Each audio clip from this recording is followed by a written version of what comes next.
Hi, my name is Preszler. I'm a physical therapist at California Rehab and Sports Therapy in Huntington Beach. Today we're going to discuss the functional movement screen, which is a tool used by clinicians and trainers to assess movement patterns by identifying muscular asymmetries, coordination impairments, and stability limitations.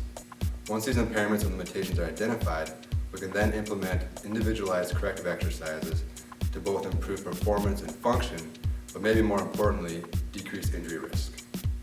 So you're going to see 3 of the 7 tests used in the functional movement screen. First, you'll see a subject completing the test with a high-level movement pattern, and then you'll see another subject completing the test who has a high-risk movement pattern. The first test is the hurdle step. This test will expose compensation patterns that correlate with running and jumping movements. It will challenge the subject's single limb stability and stride mechanics. The subject is asked to slowly step over the hurdle, touch his or her heel to the ground, and return to the starting position.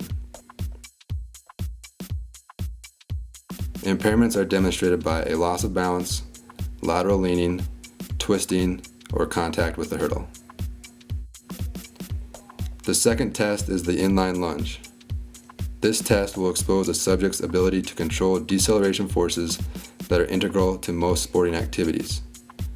The narrow base of support demands whole body stabilization.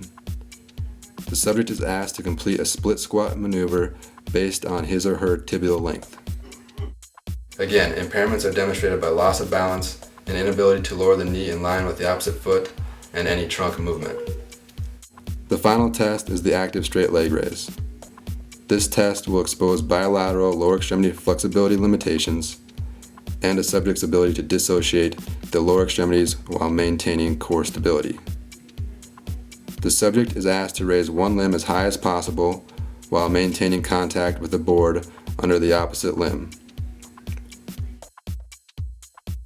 Impairments are demonstrated by a loss of pelvic control and an inability to raise the leg past the vertical dowel. You were probably able to identify differences between each subject. Clearly, subject number 2 had limitations in both mobility and stability, which will limit his performance for high-level activities and put him at increased risk for injury.